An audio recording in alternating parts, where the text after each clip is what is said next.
Buddy, put that thing back in its holster. We haven't gone anywhere. I don't understand.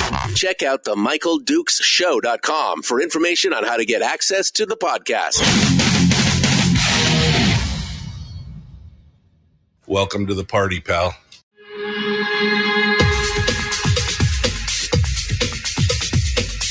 The Michael Dukes Show. The greed and the entitlement is astounding to me. What more could you want from a low-budget radio program? This is a dumpster fire. That'll just be us. It is time to get a new perspective. We know just what you need, and we've got just the cure. Open wide and prepare for a steaming hot cup of freedom. I just don't fathom it. The Michael Dukes Show, streaming live across the world. Yeah, live around the world on the internet at MichaelDukesShow.com and across the state of Alaska on this, your favorite radio station and or FM translator. Hello, good morning, welcome to the program. It is that Thursday edition. I was going to say Monday, that was wrong. It's a Thursday edition of the Michael Dukes Show. Hello, and how are you guys? Are you all ready for it? The wind down is about to commence. Yeah, what day is it? It's the one that ends in the Y. That's exactly right. I can't tell them apart. They all end in Y. So it's Thursday, and we are ready to go. It's the chilly Thursday. It was like about 10 degrees here at the old Radio Ranch. And of course, we're experiencing the weather changes as they come through, which I'll give you a little bit more of. Some blizzard warnings down towards the peninsula and everything else. It's one of those things, stuff and things. That's what it's all about today. All right. So what's coming up on the program? Well, in hour one, we're going to go ahead and just hang out, you and me. I've got the phone lines open today. So the phone lines are up and ready to go in hour one. We're just going to hang out and talk about things. Sure, there are some political stories we could talk about. The governor failed to approve the chief executive of the Kodiak Launch Complex. And then remove the chairman of the board as well when they asked why. I mean, we could go into that if you really want to.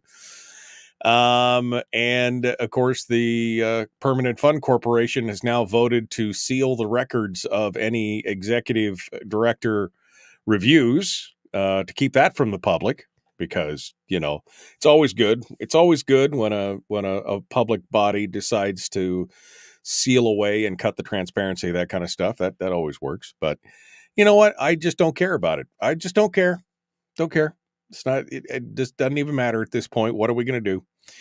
I'm going to sip my hot cocoa and just kind of sit back and relax and watch the Christmas tree flat. We had all our decorations up yesterday.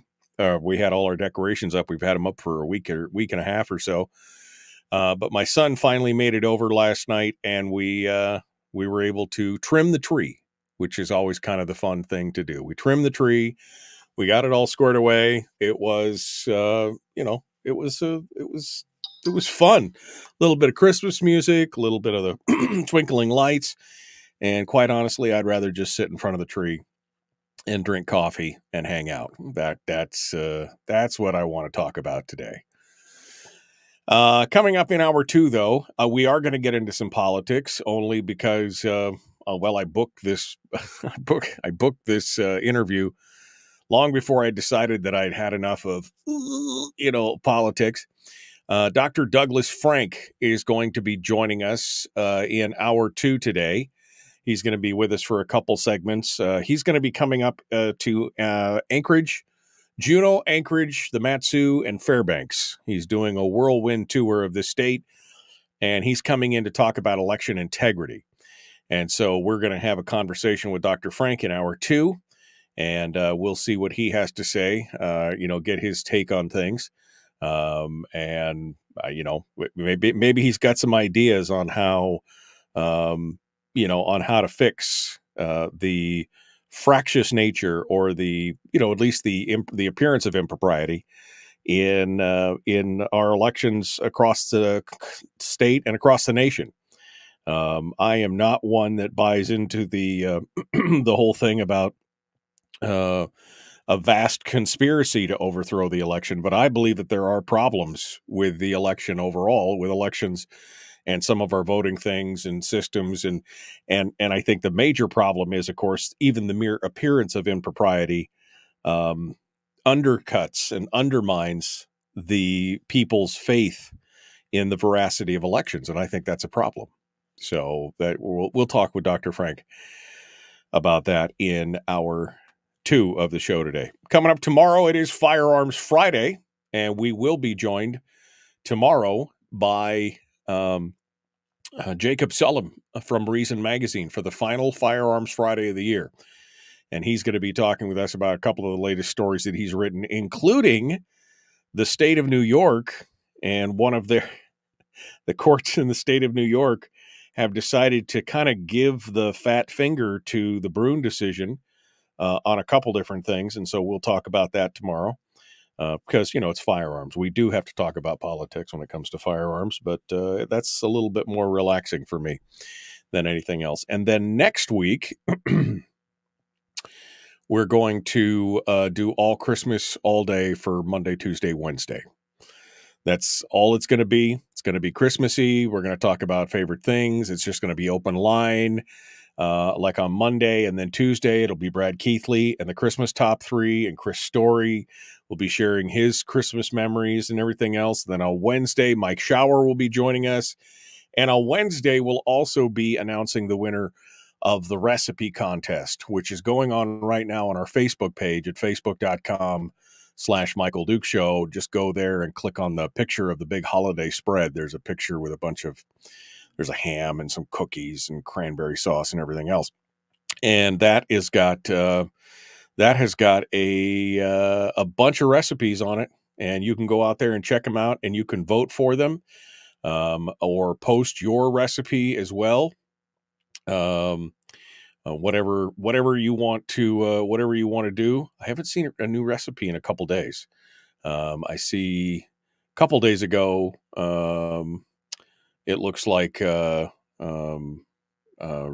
posted something from him, and I know that Brian had posted his grandmother's chocolate peppermint bars. That was about a week ago.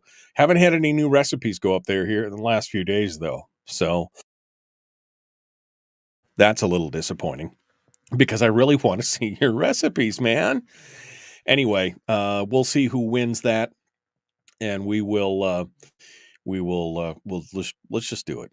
Yeah. Let's just do a show about nothing, says Rick. That's how Seinfeld started. Just all over the place. I mean, worse things could happen. Worse things could happen. I mean, we could just, And then Donna says today that the governor is releasing his budget today, according to Twitter, which is a day early, because usually they wait like right up until the 15th, which is what the Constitution says. They usually wait right up to the 15th to do it. But we won't be covering that budget until the 2nd of January. That's when we're going to cover it with Brad Keithley, because I refuse to get down into the dirt on that stuff right now, because it just doesn't matter. Wow, that sounded really nihilistic, didn't it? It just sounded real. I mean, it just really doesn't matter. Sure, in the grand scheme of things, it matters. But today, with what we can do and what we can talk about, it's fine. All right, so phone lines are open. I guess I should start right there. Make sure that you guys know, powered by our friends over there at Satellite West, 907-433-3150, 907-433-3150. If you would like to sound off today on anything Christmassy, anything you want to chat about, it's kind of thankful, Thankful Thursday. I said we're going to thankfulness, thoughtfulness, is what we're going to focus on here, and we'll start off right there. 907-433-3150. I also have a slew of good news. Oh, I like this. I like the good news. And we'll be diving into that as well. Meanwhile, I guess we should start with what's going on with the weather. Well, that snowstorm that blanketed South Central on Wednesday, it brought 16 inches of snow from the upper DeArmond Road all the way down to 7.5 inches of snow out by the airport.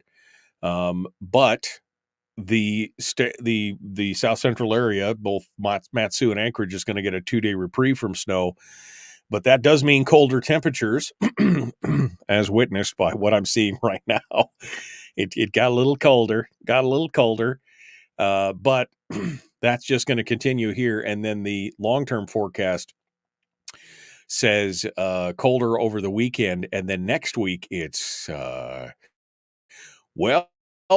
let's just say it looks like snow. It looks like snow everywhere. It's gonna be snow all over the place for the next 7 days in the South Central area. Anyway, Sunday chance of snow, Monday chance of snow, Monday night chance of snow, Tuesday chance of snow. It just keeps going.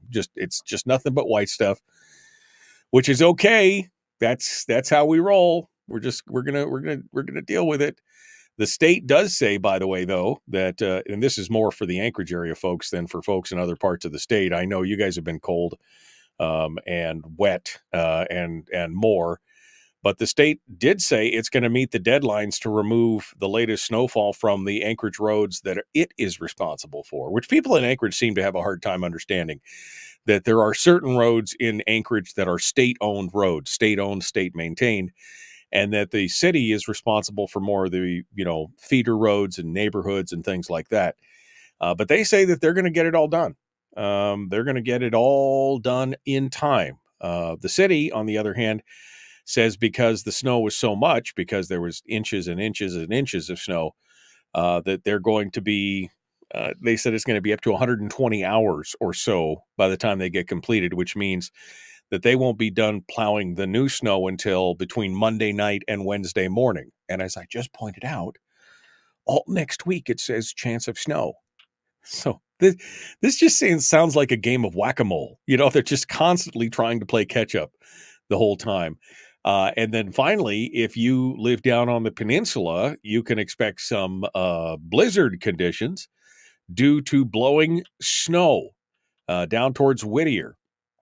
Wind gusts of 45 miles an hour, reduced visibility of 1/4 of a mile with possible whiteout conditions.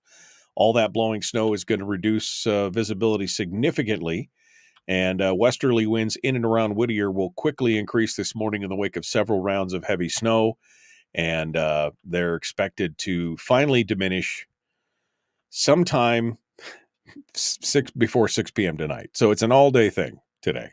So that's your weather. That's your state weather. I just, I don't know how we started into talking about the different weathers other than it's just been kind of weird back and forth. But there you go. I've shared it with you. You're all good. And that's the rest of the story. That's the rest of the story. Okay. That's it for the moment. Like I said, phone lines are open. If you're ready to go, we're ready to go. We're going to be back with more here in just a moment. The Michael Duke Show. Common sense, liberty-based, free-thinking radio.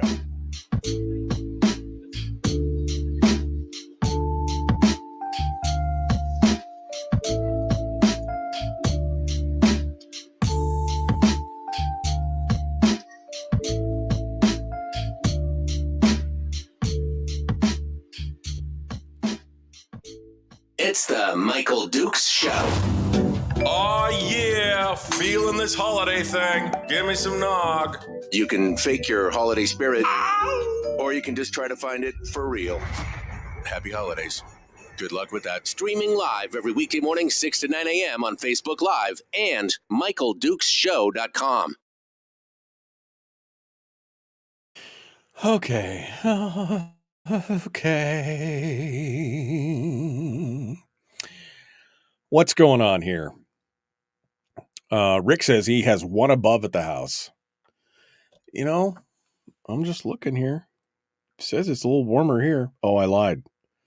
It updated. It's 5 degrees, not 10 degrees. It's 5 degrees.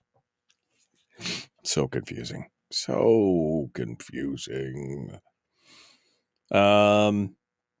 Denise says she's excited because all of her boys are home for the holidays except one. He comes in on the 21st.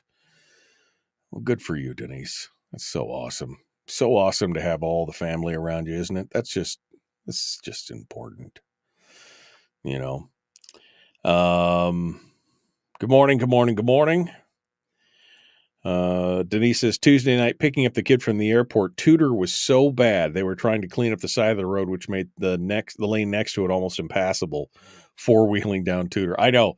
We were driving down Tudor yesterday, and then there's some of the side roads, and it was like, it's just, oh man, rattling your teeth. So. Melody says one above for her in Wasilla as well. Bill said it's come to my conclusion that there are many good people in Anchorage that have a hard time understanding anything. That's the thing. I mean, the people that don't, and I'd laugh because I'd be like, well, you understand that this is this is a state road and this is a muni road and and they're like, what? I'm like, yeah, different organizations are responsible for different parts of the thing. I mean, that's, like, that's ridiculous. I had no idea. I know. I mean, that's, what do you, it's crazy. It's crazy. Good morning. 24 in Soldovia. 6 degrees at 3.5 mile on KGB. Yeah, it says 5 degrees here. Rick says he's at 1 degree. So, I mean, I don't know. It could be up, down, sideways, whatever. All right. Well, hey, the phone lines are open if you guys want to sound off on anything. I'm ambivalent. I'm feeling, it's almost to the point of where I almost reached the point of bah humbuggy, not on the season, but just on the rest of it. But I mean, yeah, I was reading the headlines here, and it's like, Dunleavy rejects the leaders of the Alaska Aerospace Corp. And then he cut out the board, and then he did this, and then he did that. And then I saw that the Permanent Fund Board wants to conceal the CEO's performance evaluations from the public. And I was just like, ooh, I mean, where do you even start? Where do you even start with that? I just don't understand. I don't understand this governor right now. I'll be honest with you. I mean, I think Mike is a heck of a nice guy. Every time I've met him and talked with him, he just seems like a nice guy. But something changed. Something fundamentally changed from when he was first elected in that first year, and he got that drubbing. He's like one of those. He's like, he's like one of those dogs that's been beat down, and then it kind of flinches every time from then on, and it kind of changes. If you ever seen a dog that got beat so bad that it changed, we've probably all seen one of those throughout our lives, and it was like something just changed, and I don't know what. And I mean, I don't know. I'm assuming that had a lot to do with it. Maybe there's larger political aspirations. I have no idea, but it's definitely different. Definitely different than what what we expected, I guess I should say. Definitely a whole different deal. But that's about as much as I that's about as much as I want to talk about that, because I just don't care. So 10 below, says Jeffrey. That's why I don't live in Fairbanks anymore. I'll be honest. It's one of the main reasons. I mean, I love the place. I love people, but no, I'm fine where I am. This is just enough cold for me. Thank you. All right. Well, here we go. We're going to jump into this. Let's get it done. The Michael Duke Show.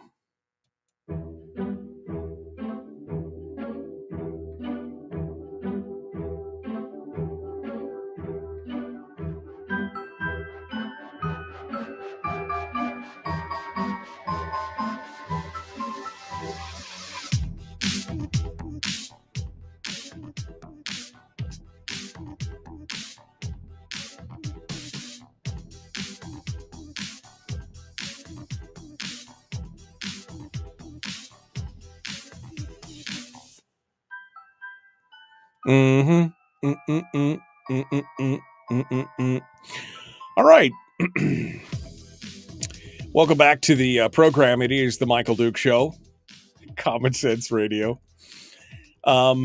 Rick brings up an interesting point in the chat room. We were just riffing in the chat room. Phone lines are open, by the way, 907-433-3150 if you would like to hang out with us today. And that's what this is. This is just like a water cooler hang. We're just sitting around the coffee pot, kibitzing about the world, you know. But it's interesting. Rick just brought up a point. He says, because we were talking about weather and snow and things like that. He says now everyone has to ask, how are the roads? It used to be you just got in the truck and you go. We always got to work or whatever. Now it's like, OMG, it snowed. How are the roads? I'm not sure I can make it. I'm not. And you know, he does have a point to that. I mean, prior to the socials, right? The social media and everything else, you just went to work. I mean, now maybe if in Fairbanks, it was just like, you know, how cold is it? Oh, it's 47 below. Okay, better start the truck an extra 30 minutes early at 47 below or 50 below or whatever, and take your time going into work because you still got that flat spot on your tire for the first 4 or 5 miles. You guys in Fairbanks know what I'm talking about. The rest of you may have no idea what we're talking about, but when it's 50 below and you don't have a garage and you park your car outside, you could let that thing run for 2 hours and it's all hot and toasty inside. But the second you hit the road, there's a little bit of a flat spot frozen on your tire. And it's like, and you just kind of go like until the friction of the tire warms it up and it takes that flat spot out. I mean, you guys in Fairbanks know what I'm talking about, right? You know, that's just, you know, unless of course you're elitists with a garage. Us plebeians didn't have heated garages, some of us. And, but you know, you just did it. You just went. You just, you know, you're like, how much snow? 6 feet? Well, we'll take our time. You know, oh, how cold is it? 57 below? Okay, well, we'll throw an extra coat in the car just in case. And everything else. But yeah, it has changed, Rick. It has changed kind of this whole crowdsourcing thing and the whole social media thing. You know, now everybody's like, well, how, I mean, even I do it. I'll jump over onto there's a Facebook group for the Glen Highway driving back and forth back to Anchorage. And I'm part of that group. And if it snows or I just, you know, I'm curious. I'm always going in. I'm almost always going in. But I'm still curious. What do people say? Oh, it's good. It's bad. It's, you know, but I'm still going to go. Cause you're right, Rick. I think we used to be a little tougher sometimes. You know, that's what I'm saying. I think we just used to be a little tougher. Stewart says he calls that thing with the flat part of he says he calls that the Flintstone tires. But yeah, I mean, it will literally, the first mile or so, it will literally rattle your teeth out if you try and go too fast before the tires warm up. It's it's crazy. It's crazy stuff.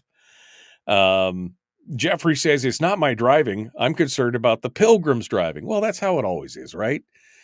I mean, we are the responsible ones. We don't do it. I worry about, but I will say that there's plenty of times when I'm driving down the road under, you know, sketchy conditions and I'm in the right lane, the slow lane, and I'm going, you know, 50 miles an hour in a 65 because that's what I think the conditions warrant. And people just go woof, right on by me. And I'm like, okay, see you in the ditch later on.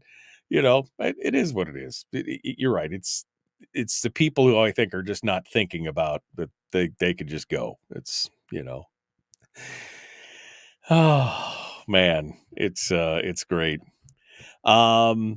So what else do I got here? Oh, I got some good news. We got some good news stuff, and I'm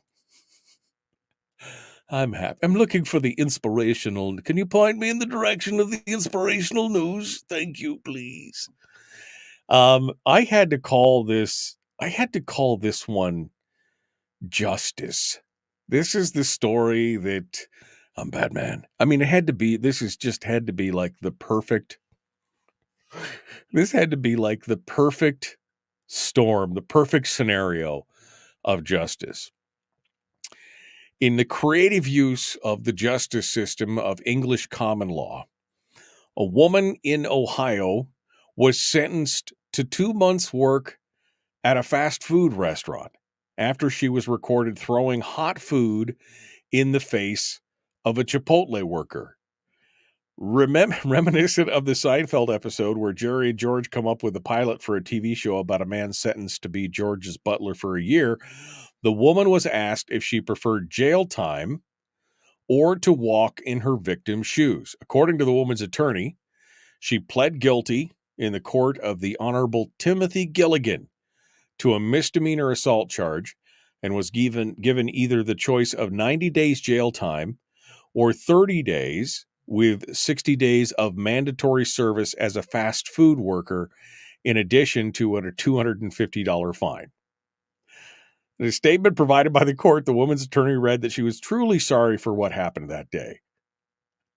The judge said, "I was thinking, what else can I do rather than just have her sit in jail? I don't see her at any greater risk than anyone who walks in off the street," he said, pondering whether her reputation would make it impossible to get a job at a restaurant. He said, "I looked at it as someone who lost her cool. She's going to learn to work in fast food, and hopefully it will be good." That was from the Chipotle worker who she assaulted. The judge hopes for the same, pointing out that it would hardly be otherwise when considering the quality difference between jail food and even a poorly prepared burrito bowl. She's going to get I got to say right now, she is going to get a real crash course in the entitlement of the average American shopper, I guess is what I would say. It is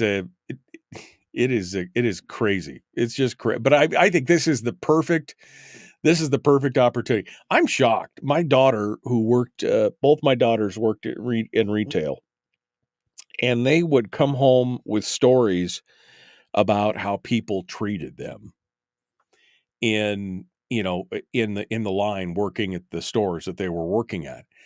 And, I guess the first thing, all I can say, and maybe it's just a different day and age.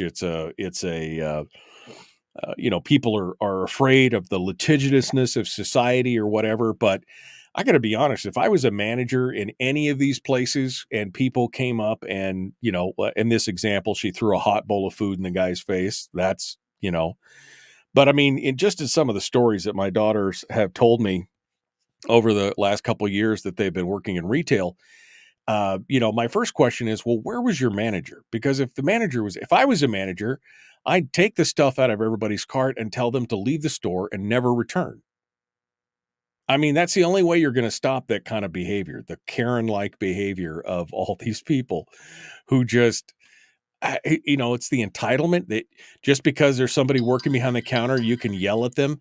My daughter came home one day in tears because somebody had yelled at her about, I can't even remember what it was. It was the dumbest thing, but he just literally was chewing on her, just shouting her down. And eventually the manager did come and ask her to leave. But why would you do that? I mean, here's a kid, obviously a kid, 19 years old or whatever, working the counter, making 12, 13 bucks an hour, whatever they're making.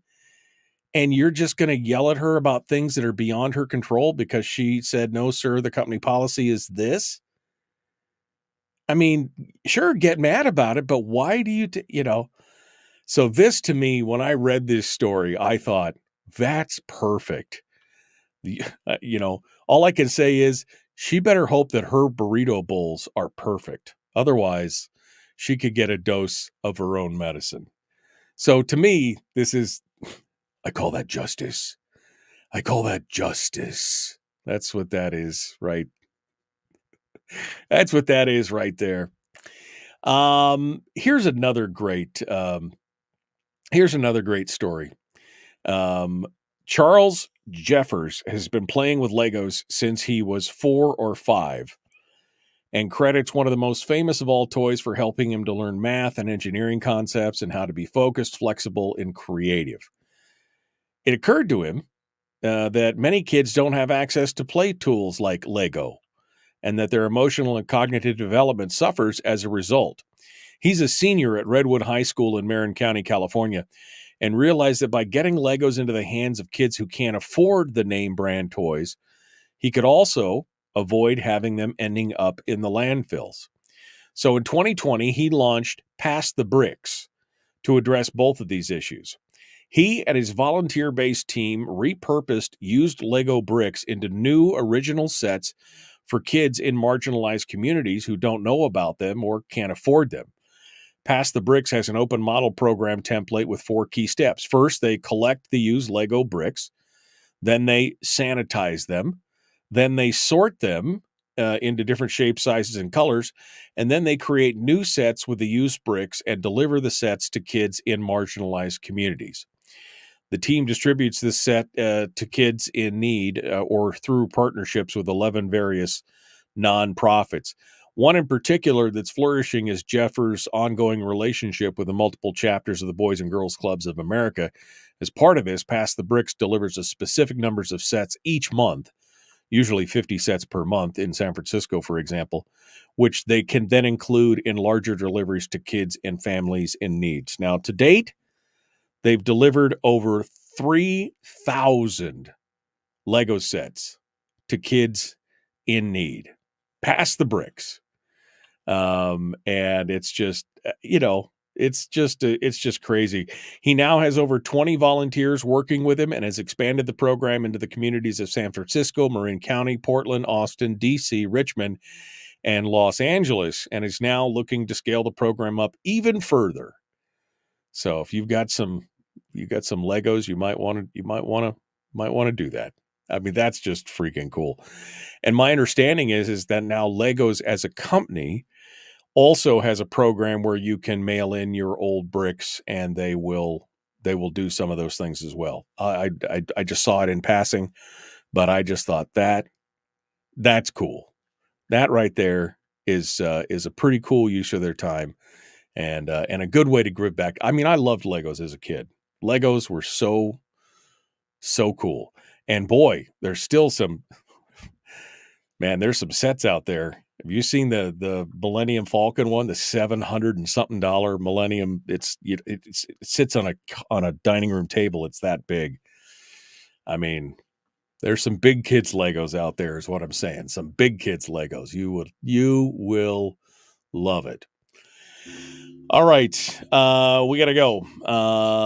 Hour 2 coming up. Dr. Frank is going to be joining us to talk about election integrity and some of the changes that he suggests. He's coming to Alaska to talk about that. And then tomorrow, Jacob Sullum from Reason Magazine will be joining us for Firearms Friday, plus Willie Waffle. And we'll be back. We got one final segment for this hour, The Michael Duke Show. Common sense, liberty-based, free-thinking radio.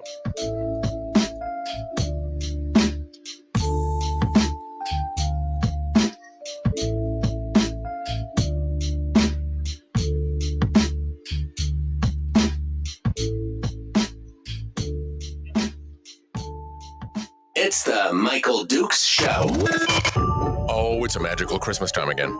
Your kids are counting on you. Yeah, Dad. Now, if only someone would do something for you. Honey, headache. Oh. Streaming live every weekday morning, 6 to 9 a.m. on Facebook Live and MichaelDukesShow.com. Okay. Okay. What else we got here? Okay.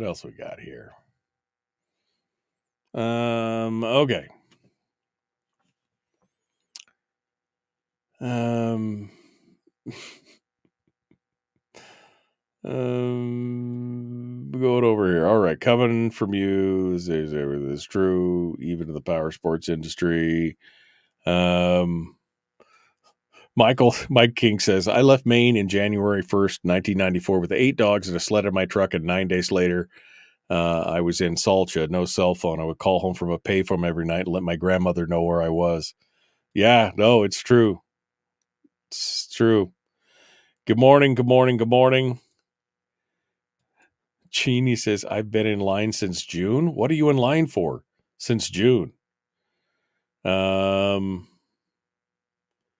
What is a marginalized community? Poverty, poor people. It's a nice way of saying poor people, I guess.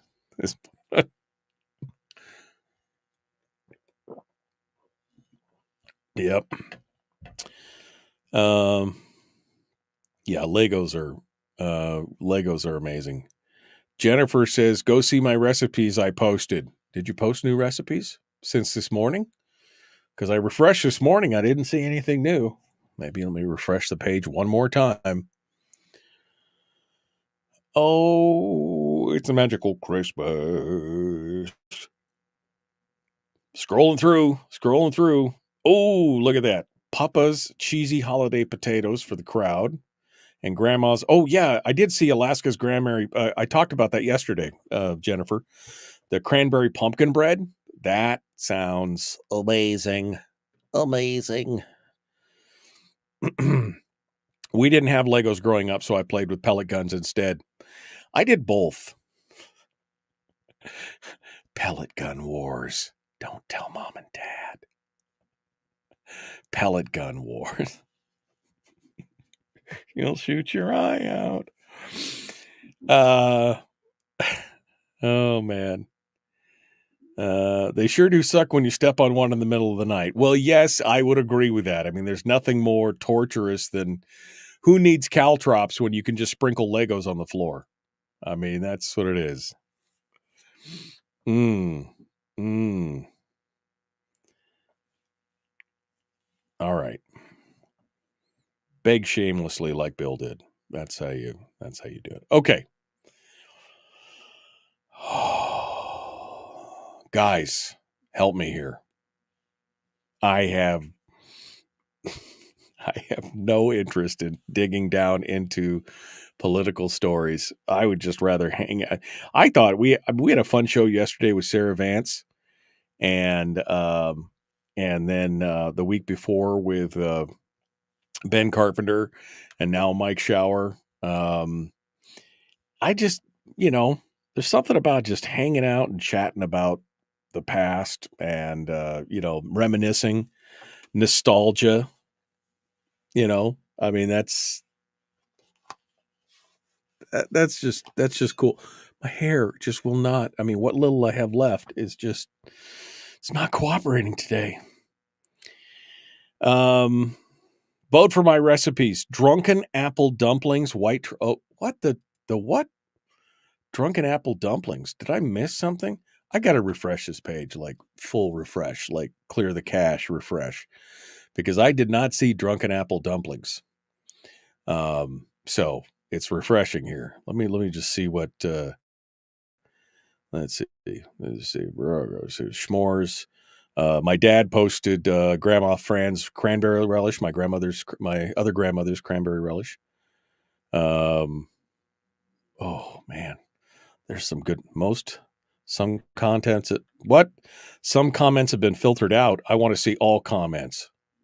Stupid Facebook. Why does it do that? I don't understand. We're going to go ahead and filter some of the comments because we think that we know better than. Shut up and just show me all the comments. I can take it. Drunken apple crumble. Apple dumplings. Ooh.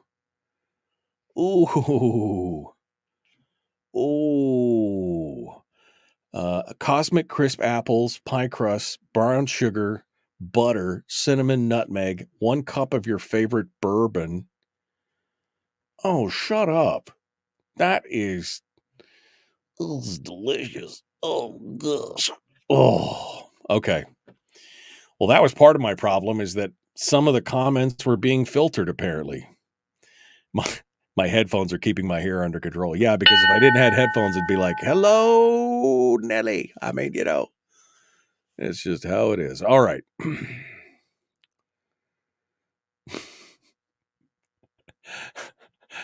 Sorry. Rick just was like, you will put your eye out. We will put your eye out.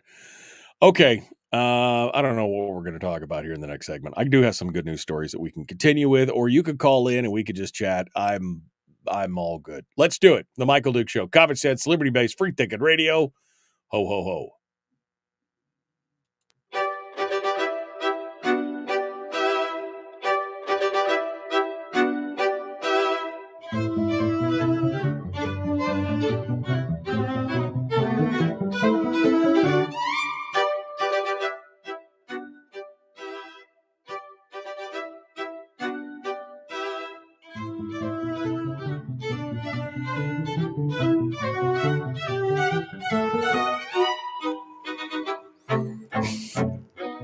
we were just,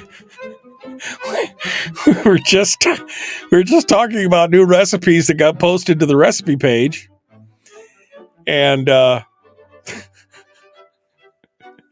Jeannie's comment was, "Vote for my recipes." It's a drunken apple dumpling pie. And she says, like white trash. And then she said she just got flagged for hate speech because she said white trash. Oh my God. The PC police are out. We can't even mock ourselves anymore. We can't even mock ourselves anymore because that would just be somebody might be offended. I'm sorry. Did I offend? I remember, it wasn't too long ago, and I've talked about this before. It wasn't too long ago, though, that somebody posted a video about these young girls. It was a video of them driving down the road, and this enormous spider, it looked like a cane spider. If you ever lived in Hawaii or spent time in Hawaii, you've seen cane spiders. They look monstrous. They're harmless, but they look like some kind of giant monster spider. They're an inch and a half across. Anyway, the spider was in the car, and they swerved off to the side of the road. And they jump it out, and they're like, get it out. And it was the funniest thing, right? It's a funny video. And my only comment was, well, now we have to burn the car, because it was the car. That's the only way to get the spider out of the car. It was and I got an incitement. I got a strike against my account. That's why I just don't really post on social media anymore, because here I was, it was just some kind of innocuous, funny comment. And it was like, you get a strike against your account for inciting violence.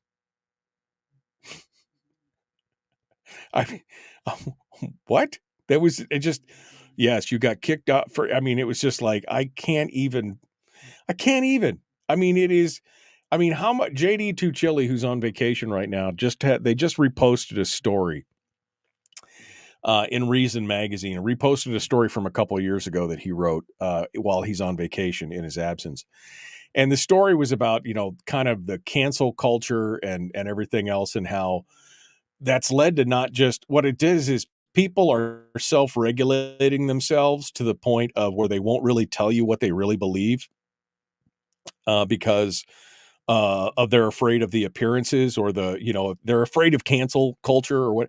And that's kind of what it is on, like, for example, on Facebook now, because now it's not even like it's a human being. Somebody is not monitoring this program's chat functions on a daily basis. She said white trash, some computerized algorithm triggered a warning for her. So it's like people are, they're just afraid to say, you can't even make a joke. I made a joke about, burning the car because there was a spider in it. But that was, I can't remember if it was, I think it was incitement of violence or hate. It wasn't hate speech. I think it was community standards against violence, because I suggested that somebody burn a car because there was a spider in it. Because a spider's scary. It's just insane. Michael said, I posted that I was looking for a winch for my log skidder and was kicked off Facebook for a month. A barrel of monkeys or Cracker Barrel works for Facebook. I mean, that triggers it. I mean, that's what triggers it. I mean, there's got to be context. I don't always agree with some of the comedians, and some of the comedians these days can be pretty rank. They can be pretty blue, I guess is what the word I was looking for. But the bottom line is that some of these guys who are being criticized for the things that they say, I mean, I'm like, they're comedians. Comedians are always bleeding edge. Comedians are always out there on the ragged edge of kind of societal norms, poking fun back in at society. That's part of what makes them comedians. And if you neuter them and say, well, you can't make jokes about X, you can't make jokes about, fill in the blank, whatever it is. You can't make jokes about that. Well, what? That's what the job of a comedian is to, and in some cases, especially if we're dealing with darker subject material, sometimes You need to be able to laugh about some of these horrific things just to be able to relieve the tension of what, I mean, that's insane. It's just insane. But yeah, somebody says, hey, you said I went to Cracker Barrel. Oh, that's a hate speech. What? Because it has the word cracker in it? I mean, I've made, my daughter makes this stuff we call Christmas crack, and it's got crackers in it. Can I not post about that because it's got crackers in it? This is insane. This is why I just want to talk about the holidays. That's what it's all about. It's more fun that way. All right, let's go over to the phones and see what you guys have to say. This beautiful, beautiful Thursday morning. Good morning. Who's this? Where are you calling from? Yeah, good morning. Bob the Voter here in Fairbanks. Hello, Bob. What's up? Hey, your bourbon recipe for that ham and stuff. I'm trying to figure out, how do you use the rest of the ham? I don't want no bourbon, sugar-flavored scalloped potatoes next day. What are we doing here? Oh, man, the ham is, the ham could be used for a variety of things. My wife always makes a 3-cheese mac and cheese with the leftover ham. She puts it in the cheese, and it is delicious. You get that kind of sweet and salty ham. With a hint of bourbon and sugar, right? Oh, yeah, absolutely. With a hint of bourbon and sugar. You put it in there, it makes it. Get that through. I'll tell you what I've been doing the last probably 18 years. Okay, go ahead. I've been taking, buy the ham at the store, wrapped in the old food grade plastic that it is, put it on a big cake pan, put it in the oven at 170, low as it'll go. Never haven't did anything to that freaking ham, period. Shove it in the oven, 5-6 hours later, it'll puff up a little bit, 2 inches around it, because the ham is already cooked. And you have to wring the ham out in order to eat it. Otherwise, your whole shirt's going to need a bit. You're saying you're saying look at that. You're and then saying make your brown sugar sauce on the side. Wait a second. You're saying you cook it in the plastic? In the plastic that it come in. Yep. Interesting. And at the lowest temp your oven can do, on the bottom 3/4 of the shelf, just set it in there, spin it around once in a while. I got a convection oven, so it's smarter than I am. But no, you're not going to die. If I'm going to die, then I'd be dead 50 times over from stupid stuff like that. But it's food grade plastic to start with. The temp ain't high enough to do anything, and you'll know it's done. You don't poke a hole in it now, because then you're going to get squirted in high.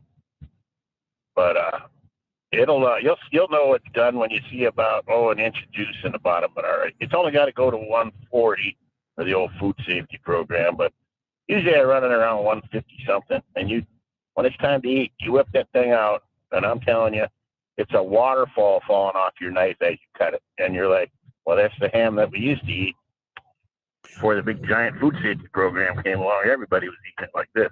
Right, nice and I'm just saying, it's all right. Give it a try. It's different. But well, I'll try. I'll let you go. Merry Christmas. I'm about down the hill here. Okay, Bob. Merry Christmas to you. Run out of cell coverage. Thanks so much. Right, appreciate you calling in. I mean, I've never thought of that. Sure, it'd be like cooking in its own juices. I imagine it would be juicy, but then it would be missing that delicious, crunchy, bourbony, brown sugary flavor on the outside. That's I mean, but hey, it's ham. I love ham. But whatever you want to do, let's do it. Let's go over here. Good morning. Who's this? Where you called from? Yeah, this is Brady calling from northern Mexico. Hello, Brady. What's on your mind, sir? Oh, I don't know, but you guys are giving me the munchies, all that Christmas talk of hams and turkeys. Holy Christ, I got the munchies this morning. Oh, it's delicious stuff. I mean, food is good. We love to talk about holiday Christmas food. Oh, I used to like the weave that I got from Alaska, too. That was really good purple. And then I'd have that right before your holiday dinner. Holy crap, you got like 2 or 3 platefuls of food. I mean, the munchies just go right off the top of the chart. Well, you don't need to eat the whole meal by yourself, Brady. That's not, we should share some for everybody else. What's on your mind tonight or this morning, sir? What's going on? Well, that's why my mom buys a 30-pound turkey. Yeah. Man, a 30-pound turkey. I think the biggest one I've ever cooked is like 25 pounds. I could barely fit it in my roaster. So 30 pounds, you'll definitely have turkey for days, my friend. Turkey for days. Anything else before I let you go? No, I haven't talked to you for a while. I moved by the west rim of the Grand Canyon. I moved out of Vegas and I went off the grid. So now I'm living up about 4,500 feet up in the mountains that overlook the west rim of the canyon. And it's sure nice to get back to the country and get out of Mystery Babylon, Las Vegas. That place is becoming a total HEL hole. And it's not looking good. It looks like I think they're gunning for another lockdown. You see the people driving around with masks on again. It's horrible. Well, it's good to know that you made it out into the countryside, which I think is where a lot of people would prefer to be anyway. So good for you, Brady. Merry Christmas. Thanks for calling in and coming on board this morning and sharing your munchies with us. It's all good. It's all good, my friends. All good. All right, what do we got? Well, we're going to jump into hour 2 in just a minute. Hour 2, dead ahead, the Michael Duke Show. Common sense, liberty-based, free-thinking radio. Dr. Frank's coming up in hour 2. Dr. Robert Frank is going to be joining us to talk about election integrity. So that should be, it's politics, I know, but I booked this long before I decided to pull the plug on the politics. So we'll get this one through. We'll get some information, and then we'll move on.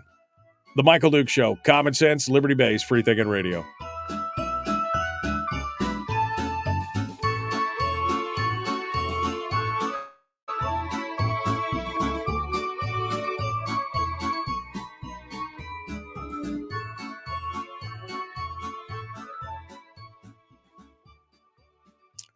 Yeah, Jason's like, leftover ham? What is that? Well, when you get a ham that's like 20, 25 pounds, yeah, there is there is some leftover. Oh, but one of the best things is you take the ham bone afterwards and you make a split pea soup out of it. Oh, so good. That is just so good. That's delicious. Oh man, now I'm really hungry for that. Mike, did you see that truck that launched off the bridge on the Seward Highway? I saw that video.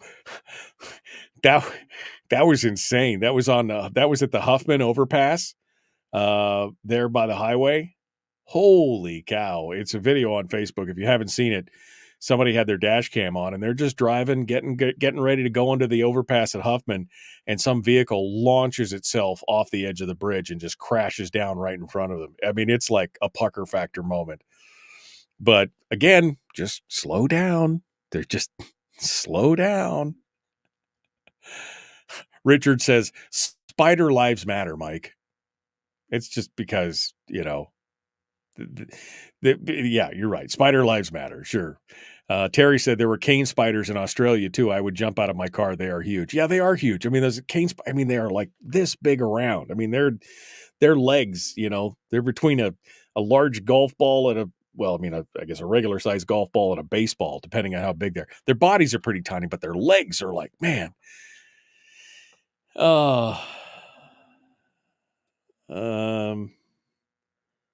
I got jacked up. What was this? Denise says one time she got jacked up on social media for posting a relish canning recipe. She still hasn't figured out how she got dinged on that. Hot water bath, maybe? I don't know. The whole thing is stupid. The whole thing is just stupid. Oh.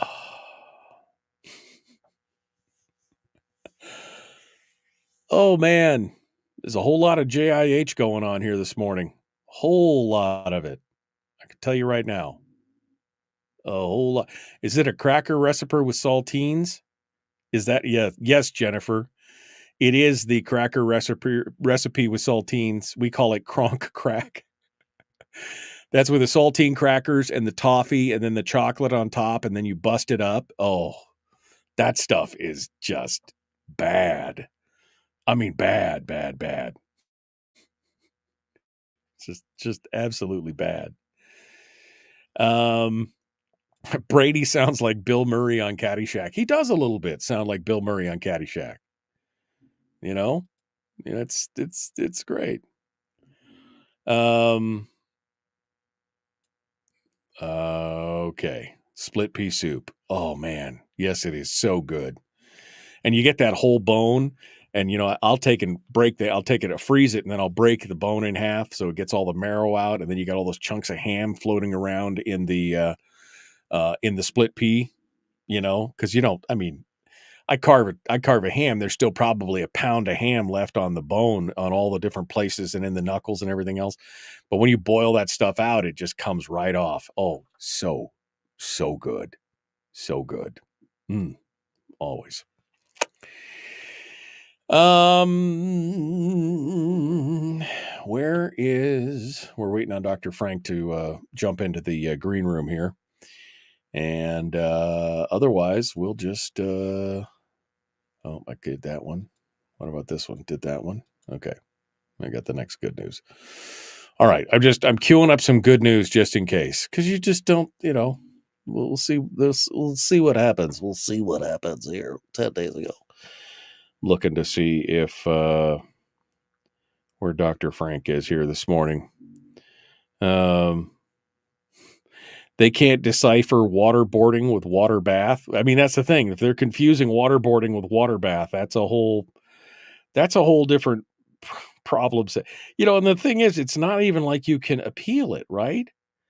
I mean, it's like it's some computer somewhere that's just like, oh yeah, I'm, I decided that what you said was bad.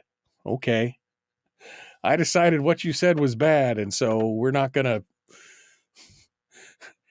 I said, there's a spider in the car, now we have to burn the car, and they're like, you're inciting violence. What? There's a spider in the car. The only way to do it is kill it with fire. And they're like, nope, sorry, hate speech. Okay, all right, I'm this is why I don't do social media anymore, really. I mean, we're doing it for the show, but personally, I don't really do social media for that reason alone. All right, Dr. Frank is in the chat room, in the green room right now. He's eating all those virtual donuts. I don't know what that's all about, but we're going to get to that here in a second. Let's go ahead and go over there and check his audio and video and make sure everything is good to go. And we'll get started. Dr. Frank joins us here this morning. Hello, sir. How are you? Testing 1, 2, 3. I can't hear anything. You can't hear anything? I can hear you. Can't I hear? He's checking himself. I can hear him, but he can't hear me. So let me tell him in his private. I can hear you. Not here. There you go. Okay, I can't hear you. Okay. Why not? Let me take you off my head. Let's see here. All right. I'll take this off. There we go. Try going just to regular. Can you hear me now? Can you hear me now? Can you hear me now? You can hear me now. Okay, good. All right, good. All right, well, we're coming up on it here. So, Doc, hold on a second. I'll put you back in the green room. We'll be right back to you. Don't eat all the virtual donuts that are in the virtual green room. We'll be right back. The Michael Duke Show continues. Common sense, liberty-based, free thinking radio. Hour 2 is right now.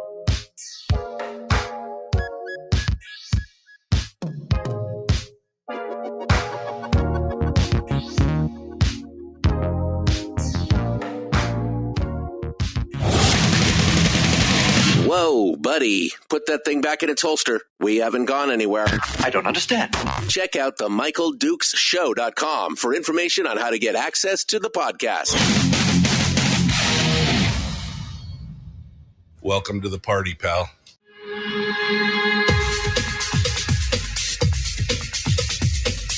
The Michael Dukes Show. The greed and the entitlement is astounding to me. What more could you want from a low-budget radio program? This is a dumpster fire. That's just BS. It is time to get a new perspective We know just what you need, and we've got just the cure. Open wide and prepare for a steaming hot cup of freedom. I just don't fathom it. The Michael Dukes Show, streaming live across the world. Live around the world on the internet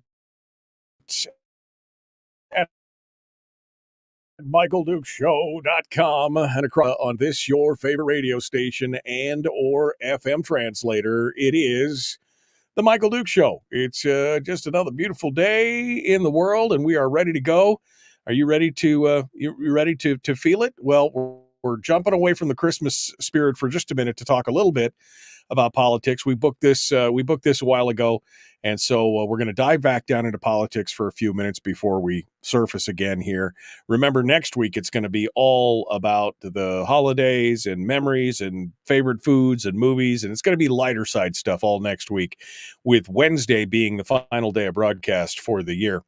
But let's dip our toes once more into the political pool for the final foray into this year as we talk about it. Let's get to it. Our guest this hour is Dr. Frank, who has been called by many people. This is what I love. Places like the LA Times is quoted as saying he is the Johnny Appleseed of election fraud. He wants to talk about election integrity. Douglas Frank joins us this morning. He's going to be joining us in the state of Alaska here for a whirlwind tour around the state: Juneau, Anchorage, Matsu, Fairbanks.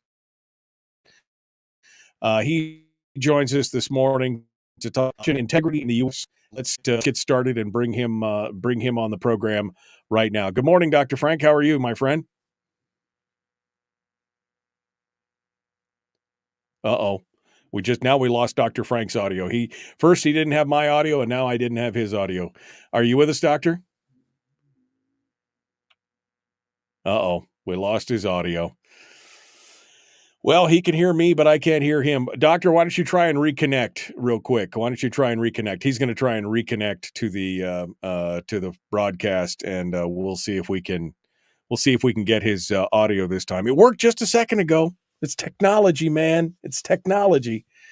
It worked, and now it's not. We're going to bring him back on and talk with him about what's going on and what he's going to be covering here inside the state of Alaska in the coming. Let's try this again. We'll bring him back over here. Oh, now I can't hear him at all. I still can't hear him. All right. Well, Doc, I know, Doc, if you can hear me, you called me last week on my number, which you should have. Go ahead and if you want to just call me on my phone number, we'll do that, and we'll do it live. We'll do it via phone, and you can call me on my phone, and we can go from there and try that out. So we'll see if we can get Dr. Frank on the phone, and we'll see what he has to say here. Don't forget, of course, if you haven't yet, you can post up your favorite holiday recipes for our recipe contest. And that is going to be going on until next Wednesday when we announce the winner. Let's see if we got the doctor. Can you hear me, Doctor? And I can't hear him. I don't know. This is Doc. I'm going to call you right back. Let me do this. Let me try this one more time. Hey, there we go. Now I got audio on my end. Testing 1, 2, 3. Yep. You'll have to go ahead and mute your speaker from your computer there, Doctor. We'll get that done. Did I fix it? You fixed it. It's amazing. We have the technology. We can make it happen. All right. Sorry about that. Hey, you know what? If this is the worst thing that happens today, I count that as a good day. That's all I can say. I count that as a good day, my friend. All right. So Dr. Frank is going to come in, Dr. Douglas Frank, and he is talking with us today about election integrity. Now, first and foremost, I know, Doctor, you're going to be, by the way, Nobel Prize nominated doctor, scientist, has got some background in all different kinds of things, but has been focusing primarily in statistics and dealing with the kind of election questions and integrity and everything else. So, Doc, if first and foremost, before you tell us about your trip up here, give us a little bit of background about where you are, who you are, where you come from. I'm a scientist. I did that for 40 years. My PhD is in surface electroanalytical chemistry. That's a mouthful. Basically, what it means is I know how to analyze molecules on surfaces. And in the 1990, I made a famous discovery that made the cover of Nature and Science and a bunch of the leading journals in the world, which was a good thing because it enabled me to leave university academics, which was becoming increasingly toxic day by day. So I went into business for myself, and I ended up inventing and manufacturing, designing all kinds of interesting devices over the last 30 years. And then I thought I was going to retire to the country. I had built myself a laboratory out in the country where all I hear are birds and a river. And then the election happened, and somebody invited me from the state of Pennsylvania to come look at their election, a candidate there in Montgomery County. If you'll recall, Montgomery County is that county where they, excuse me, where they had 4 Supreme Court cases to the after the 2020 election. And so a candidate there asked me to look at their election. I looked at it, and lo and behold, I found all kinds of problems. So I was introduced to the legislature there, and they put me on a special committee where I had access to everything I wanted and found tons of fraud. So that was the beginning of an amazing adventure that I've been doing now for 3 years. This month marks the 3-year anniversary of me being in this movement, because I voted in 2020 and I thought it was real. And boy, oh boy, have I learned otherwise. So you have been behind the scenes, taking a look at stuff, analyzing it. And I'm on record as saying that, while I believe that there is election fraud going on, I'm not sure that I'm not convinced overall that it overturned the election in per se. But what I did say is that I believe that the damage that's done by the fraud that is out there and the undercutting of the electorate's confidence in the electoral process is a huge problem. Whether or not that was the cause of how the election turned out or not, the bottom line is that the undercutting, you're seeing people throw their hands up in the air and walk away because they're so concerned about it. And so whether or not it's real or not, or, it to me, the biggest component is the undercutting of the confidence in the electoral process. That's a dangerous thing in my mind. You're dead on. I agree with your objective opinion there. Even whether or not there's fraud. Now, of course, I can give you all kinds of evidence of issues, but whether or not I convinced you or not, that your public is even more disenfranchised now than they were before the election. The public doesn't trust our elections at all anymore. So I always tell people, even if you trust the machines, half of your people don't. So get rid of them so that you can re-enfranchise half of your people. I agree. So you are coming up here to the state of Alaska to kind of share your thoughts, your ideas, suggestions, solutions. Give us a little bit of your itinerary, what's happening, and what you're going to be discussing. Well, today's my last day in Alaska. I've been here. It'll have been 8 days. I flew in and they called it the icebreaker tour, which I thought was apropos since it's my first time to Alaska. I've been in now 47 states. You mentioned at the top of the program that I'm called the Johnny Appleseed of election integrity. And that is correct. I've been going around the country teaching county by county what's going on. And I usually, I spent most of 2021 meeting with senior election officials state by state, thinking that if I showed them how corrupt their elections were, if I hacked into their elections right in front of their face, that they would go, oh my goodness, we have a problem, and that they would fix it. And that's a problem with being a scientist, is you trust truth and logic and evidence, and that isn't what politics does. So I had to learn that lesson in 2021. And so then all of 2022, I basically went around county to county teaching people how to find fraud and how to find the problems in their local elections. And then that empowers them to change the system. I was shocked by something.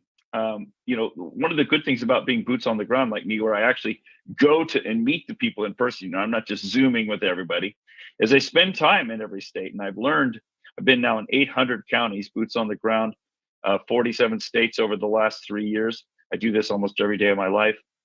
And what I've learned, what shocked me in Alaska, let me tell you what I mean. In most states, you have a state government, and then you have it divided into counties. You guys have boroughs, but the counties have a constitutional officer. What do I mean by that? Well, the sheriff of a county is a sworn-in individual who has constitutional authority in that county. So let's say, for example, like in New Mexico recently, the governor says, "Oh no, it's an emergency. It's an emergency. We're going to put a temporary ban on open carry for your sidearms." Well, the sheriffs in the state of New Mexico came back and said, "Governor can say whatever she wants, but the Constitution guarantees my citizens the right to carry. So we're going to interpose. We're going to tell the governor to go pound sand, that our citizens can continue to bear sidearms." Now, what are they doing when they interpose like that? What they're really doing is they're saying, no, you may not, any policy that the government implements that disenfranchises our citizens from their constitutional rights, we're going to nullify. And so that's what most states have. They have a constitutional officer like that. Here I come to Alaska. You have no such officer. You are directly exposed to the tyranny of your governor. So if your governor says everybody has to comb your hair on the left side instead of the right side, there's nobody in between that can say, "Oh, no. Our constitutional rights guarantee us the right of freedom of speech, and some people express their opinion that way. We're going to interpose, and we're not going to enforce that law." You don't have that barrier. So it comes back to the actual government, the we the people government, comes back to the people themselves. So what I've been mostly teaching people here is you're going to need to be the ones who defend your own constitutional rights. You're going to have to step up and interpose on your own behalf. And I exaggerate the situation a little bit. It would be like, what if your governor told you, "Hey, we're going to be in your neighborhood next week collecting sidearms, get them out. We're taking them away." What would you say to your government? You would say, "Come and take it." You would say, "Pound sand." Right. We're not going to give up. Well, I make this same analogous argument for your elections, because the election system you're using at present is actually depriving you of your constitutional rights. And why would I say such a thing? Well, because when what we do is I go in a community and I teach them how to find fraudulent ballots. Now, what do I mean by a fraudulent ballot? Let's say that this year you're busy, you're sick, and you don't make it to the polls. And let's say I'm a nefarious actor and I'm watching the election results come in, and I'm watching who has voted and who has not voted. And I noticed that Michael didn't vote. Okay, well, guess what? I'm going to print a ballot for him and stuff it. Now, what that means is that I've cast a ballot using your name. That's a fraudulent ballot. That's not a real ballot. Now, when I cast that ballot, I am canceling out one of your other citizens' real ballot. So when I do that, I'm depriving them of their constitutional rights. So that's why I teach counties how to find actual fraud in their actual communities. And if it was just one or two cases, we would just walk away, because obviously that's just grandma voting for grandpa, because she knows how he would vote anyway. But if you've got 50 or 100 of these cases, we prove that it's systemic. Systemic fraud is depriving the local citizens from their constitutional rights. Right. So therefore, in other states, the sheriff would step in and interpose. But in your state, it's going to have to be the citizens.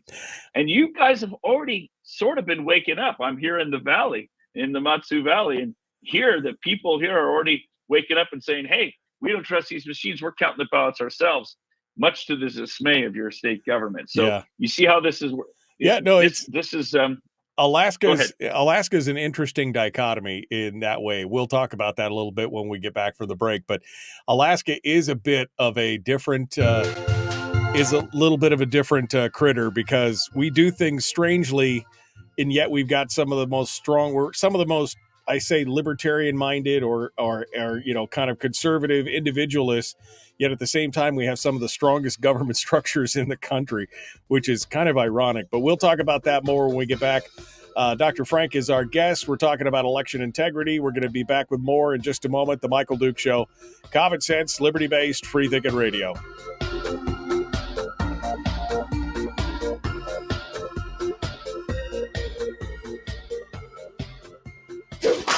Marty was pumped for Christmas. Woo, I'm pumped for Christmas. Ow! So Marty just bought himself everything he wanted. Yeah. Because Marty has no friends. That turned dark. It's the Michael Dukes Show. Dr. Frank is our guest here in the break. If you've got any questions for him, now would be the time to call up and or to type it up here in the chat room and discuss it.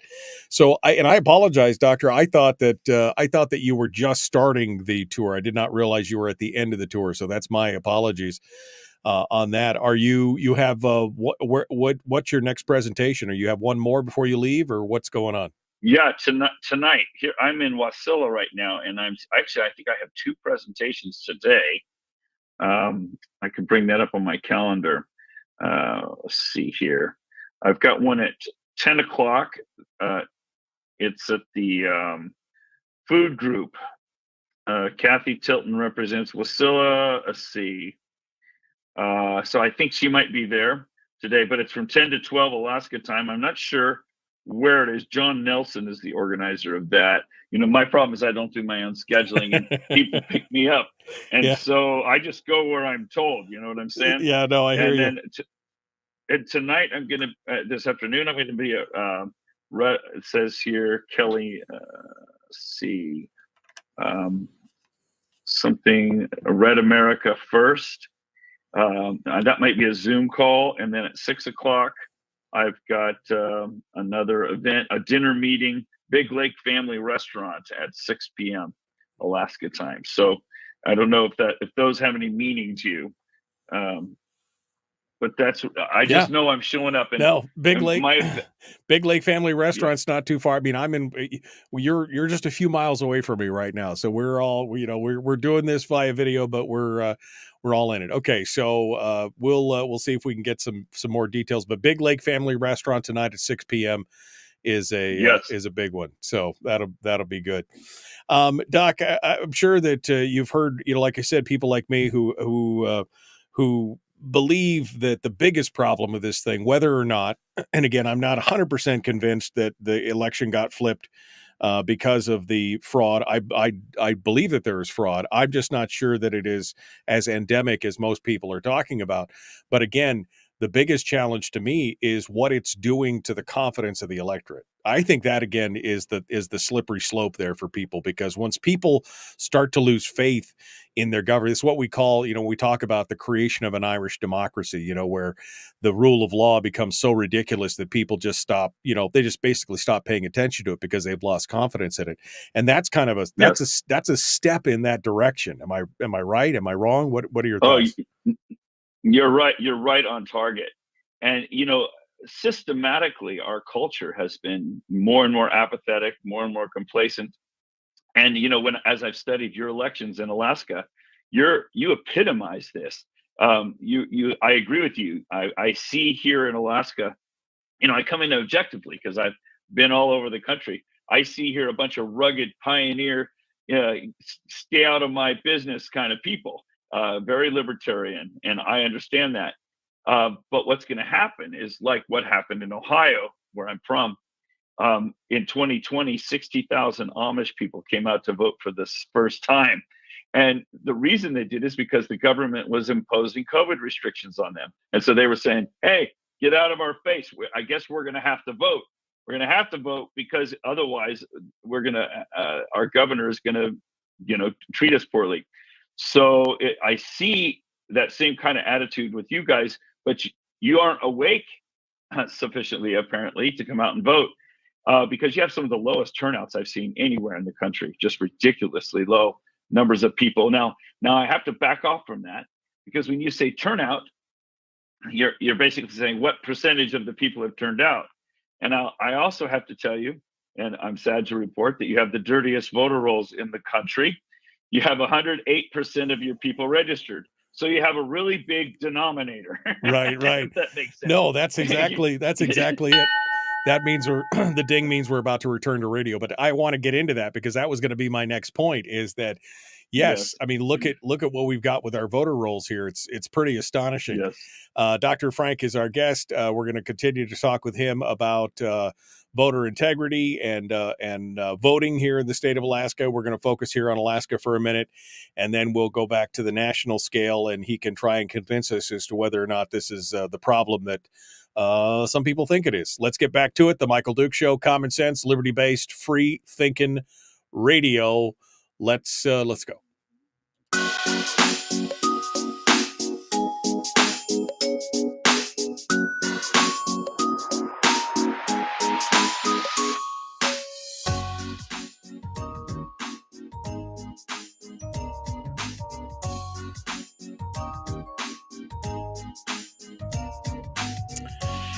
Okay, we're continuing right now. Dr. Douglas Frank is our guest. He has been going around the country over the last 3 years, looking at the voter rolls, looking directly into local elections, and seeing what is wrong, talking about voter integrity and fraud that he sees happening across the country. He's been here in Alaska, and he made a couple interesting points here. First and foremost, I had a conversation with one of the framers of the Alaska State Constitution here about 10 or 15 years ago, and we talked specifically about the fact that Alaska has boroughs instead of counties. And that was one of my questions, was why boroughs instead of counties? And specifically, he said that one of the reasons why was that because of the population base, we had such a low population, they didn't feel like we needed sheriffs to be out there and do all this, some of the other things that come from a county type system.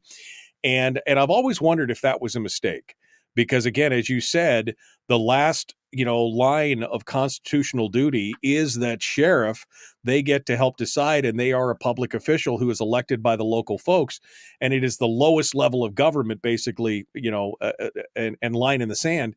And I've often thought that has been problematic. Unfortunately, we would have to amend the Constitution of the state of Alaska to be able to make that happen, which is unlikely to occur. But that's a big deal for the state. You've seen, and you've mentioned it, so I'm assuming we've seen other places where county sheriffs have stepped up in that regard. Is that true? Oh, certainly. And in our former discussion, I mentioned the situation in New Mexico where the governor said, we're going to put a temporary ban. Oh, no, this is an emergency. By the way, let me just pause there for a minute.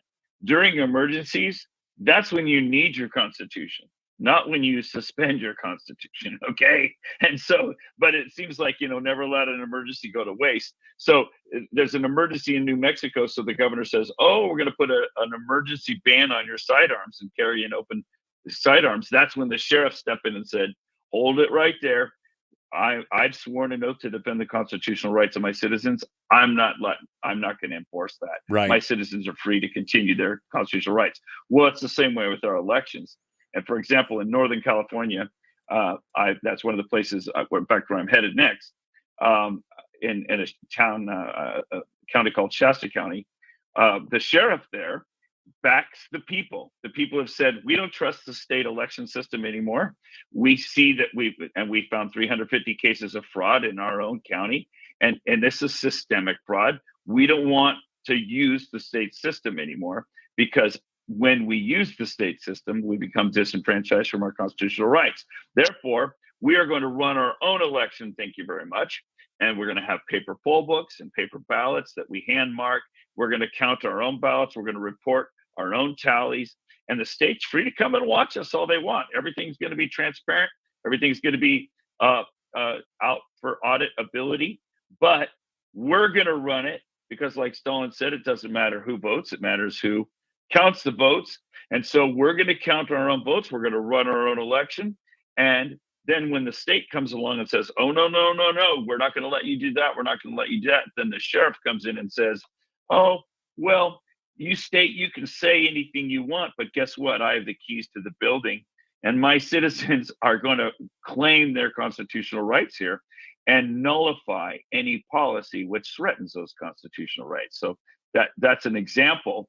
of what you don't have in Alaska. Right. Except you do have the first part of that, which is very exciting to me and gives me great optimism for you here on the peninsula, especially in the valley, Matsu Valley. I see that your people are already saying, we're not going to follow what you say, state, but they've kind of only gone like the first baby step in that direction, because they're only counting their own ballots on municipal elections, not the statewide. And I think they should go all the way. You know, it's like if you go to the doctor and he tells you have 20 tumors and he's only going to take out one. I think you're still dead. I think you need to take out all the tumors. You need to make your commitment and go. Right. Exactly. I think that's great. Now, you mentioned, one of the most American of ideals is the idea of civil disobedience, right? I mean, you kind of mentioned that earlier, where we kind of ignore that. The problem with elections is that if you are, and I call it civil disobedience, you have a choice to vote or not. But, I think the problem with undermining the confidence in the electorate is that people just kind of throw up their hands. And we see that. You just mentioned that we have some of the most abysmal voter turnout rates in the country, which I agree. I mean, I've been railing against this for years. We still do. Now, part of that is due to the fact that we have a voter roll that it's out of control. It has not been purged in years. We've got, somebody said last election cycle, one of my commenters in the chat room said something about that she received a ballot for her son who had been dead for 10 years, in the mail. I mean, they're just not cleaning the rolls. And you actually pulled a number. What was it, 108%? Yes, you have 108% of your voting age people registered. So when you say it's a low turnout, what you're really saying is the proportion of the people registered voting. Well, your denominator is extra big. So, when you're taking that ratio. So, okay, yes, you still, even with that extra big denominator, you still have abysmal turnouts, but they make them even worse appearing because your voter rolls are artificially inflated. Yeah, no, I mean, that's great. But even with that, I will say that even if we had let's say I wave a magic wand and we clean up the voter rolls, when you've got just barely a 10% voter turnout, even if it's 108% of registered, even if they cut it back to 90% or something, it would still barely be in the double digits. It's just insane that people. And I think that's what it is. I think people are just like, I'm so sick of the divisiveness. I'm sick of the polarization. I don't trust it now. I've got all these questions and I'm not going to deal with it. Fine. Somebody else deals with it. But that reminds me, of course, of the old saying of government is what happens to you when you stop paying attention. And that is, I think, my biggest concern at this point. What you said is reminiscent of Plato, who said the penalty for refusing to get involved in politics is you end up being governed by your inferiors. And that's the situation you're in. You brought up something really good about the voter rolls. In your state of Alaska, let's say you pass away. I love you, but rest in peace, brother. So let's say you die today. And so your spouse or one of your family members goes into your county clerk or your borough clerk. Sorry if I say county, the rest of the place has counties. So your borough, you go up to your borough clerk and you say, hey, Michael passed away yesterday. Here's a copy of his obituary, come to the memorial service next week. In other words, there's no doubt you've passed.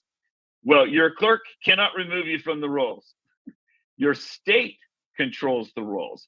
Everything has to be done through the state. And you and I know how efficient state government is. And so what happens is over the years, your rolls are just absolutely filthy. And then because you haven't removed all the people who have passed away, you haven't removed all the people who have moved away and are now voting in other states.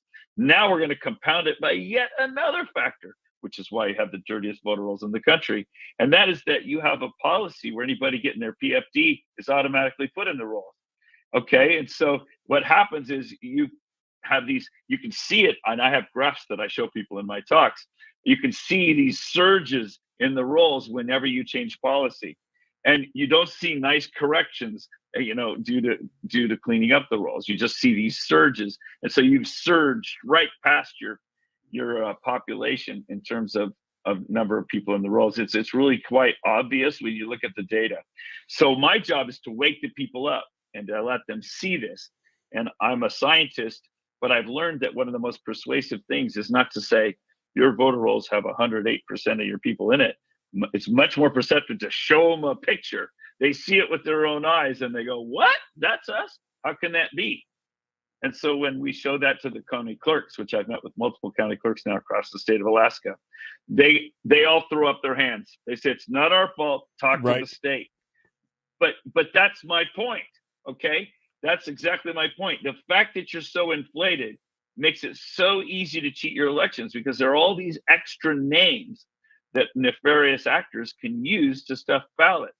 So you need to take the voter rolls back, not just the machines and how you vote. You need to take back the rolls locally so that your clerk can say, oh, shucks, we love Michael, but he passed away last week. I'm taking him off the rolls. Right. Or Michael moved to Colorado. We're taking him off the rolls.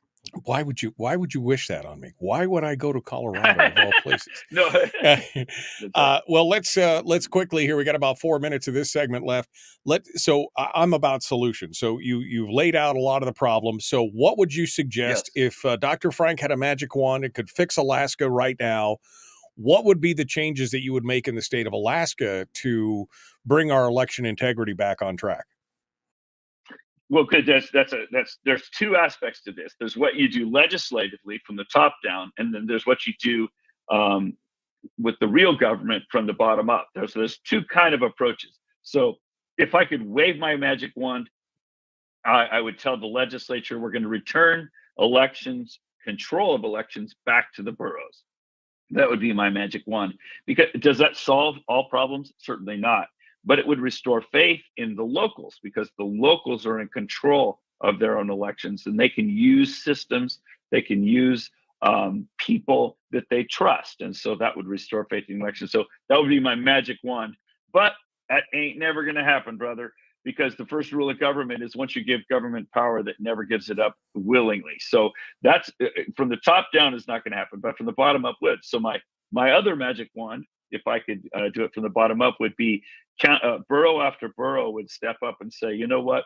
We're tired of the state disenfranchising us from our constitutional rights. We're going to take over our own elections like they did in Shasta County, Northern California, and like they have done in cities and counties all over the country.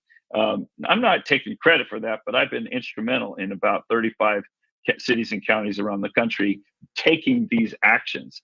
And that's what I'd be looking for if I had my magic wand. Right. And it lets the citizens reclaim their constitutional obligation, their constitutional rights. I tell people the Second Amendment isn't the right to bear arms.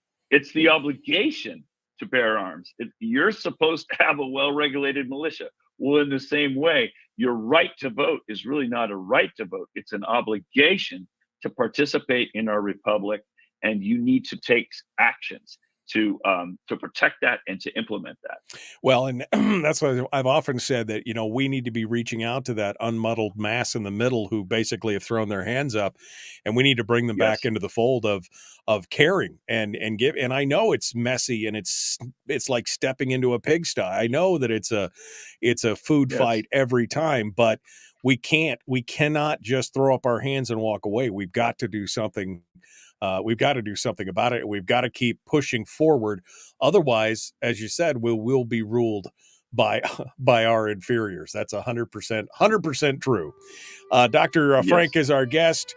We're going to continue the next segment. He's going to convince me as to why the election was overturned, and he's going to tell us the story of it in his mind and why it is the way it is. Dr. Frank is our guest, Douglas Frank. We're going to continue with him here in just a moment. The Michael Duke Show, common sense, liberty-based, free thinking radio.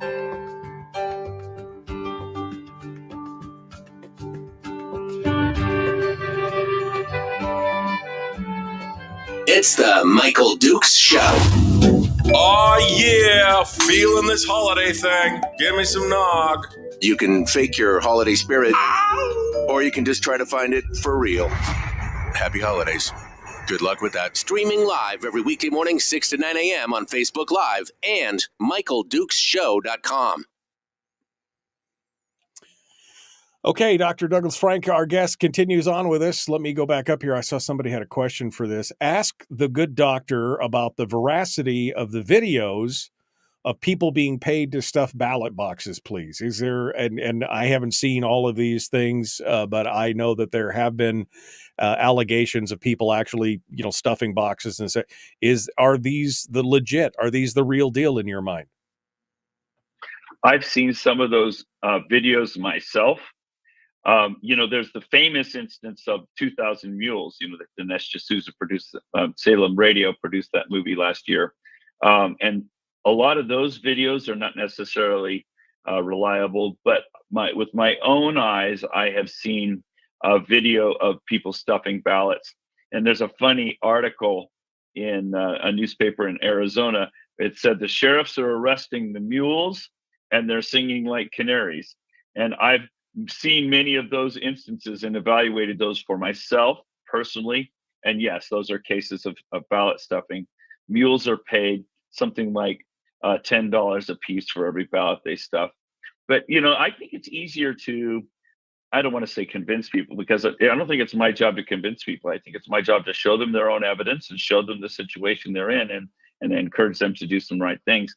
But for example, I was in UCLA last year, actually earlier this year, and the students were telling us that they were being offered $200 a ballot for their ballots. So the students would go back to their dorm rooms and order a whole bunch of absentee ballots for all their suite mates and and fellow students, and then they would take them down to the local NGO.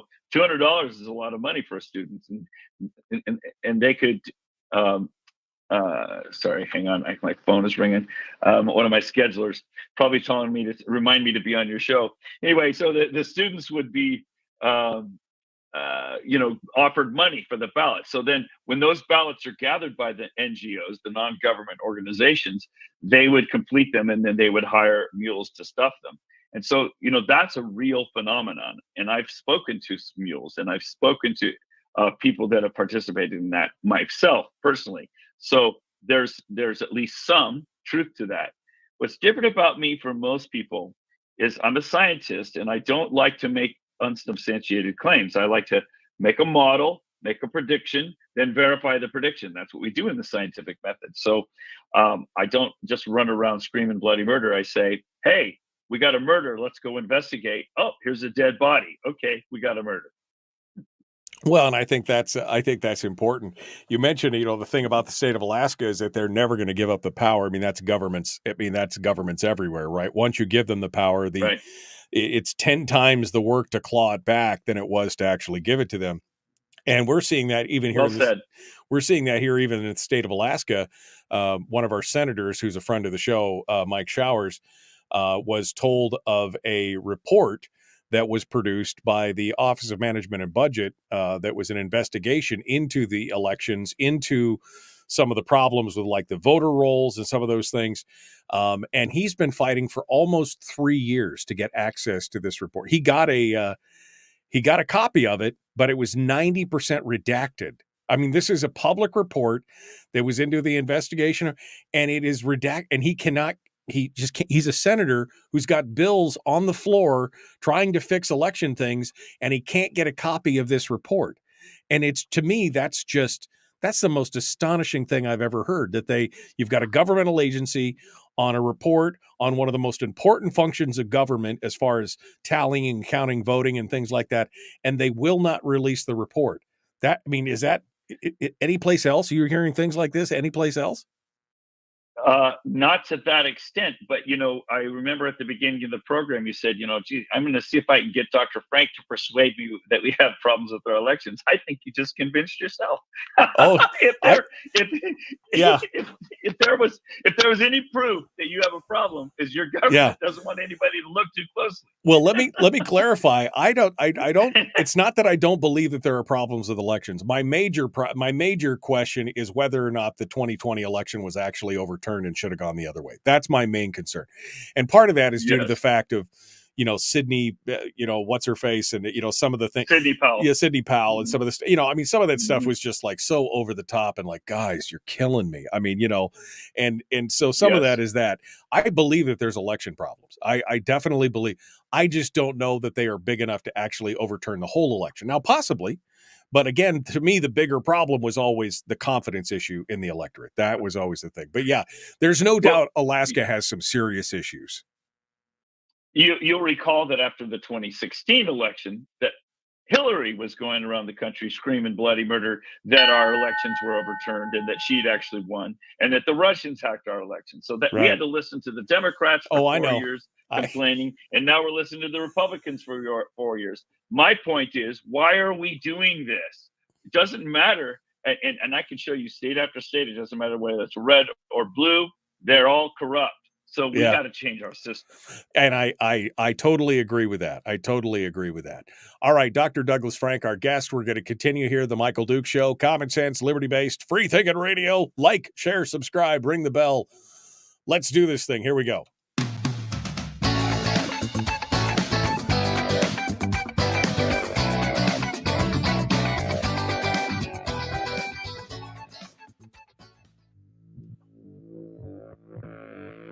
Public enema number one. Oh, wait, sorry. Public enemy number one, which makes more sense.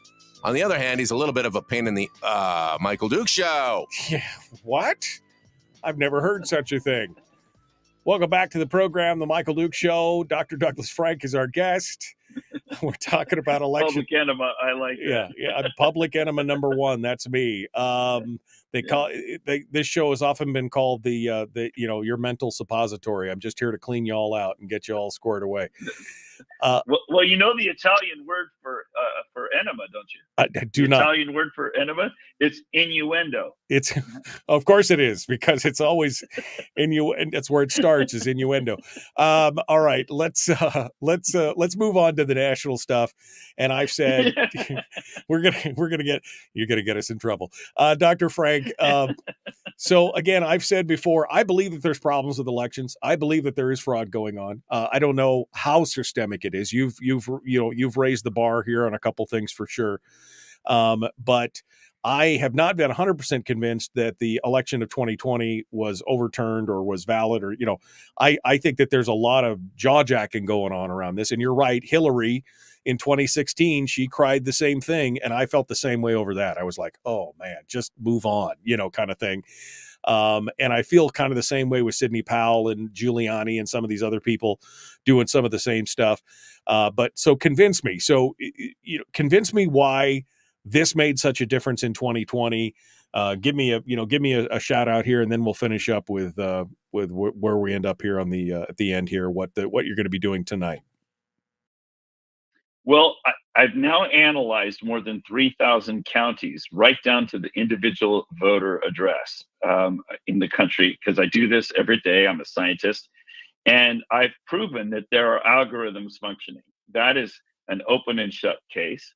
So once you know that there are algorithms functioning, then you know that there are that there's the potential, at least. So, if you and I were sitting down and I were showing you data after data after data, and I could convince you of that. I'm not going to try to do that just by waving my hands here on our radio program. But if you know that the potential is there and that the algorithms are functioning, then it is possible to manipulate it. One of the things that people don't really understand is they're told all the time that our machines and our systems are not, quote unquote, on the internet. The machines are not connected to the internet. This is the phrase you hear over and over again. Well, one of the things I explain and I show evidence and I show people this is I go into a state and I'll meet with the Secretary of State, for example. Your lieutenant governor runs your elections in Alaska, but most states it's the Secretary of State.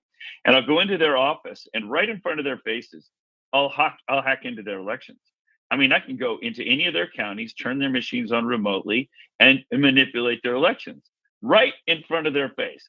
And it only takes a high school level hacking ability to make that happen. So, in other words, the potential is there. And when they say the machines are not connected to the internet, that's sort of one of those definition of is kinds of comments. It's a It's a carefully crafted sentence. Because, like, for example, my phone isn't connected to the internet, but it can connect to the internet. Well, these machines can connect to the internet, and and they don't do it through the local Wi-Fi. They don't do it through the local internet.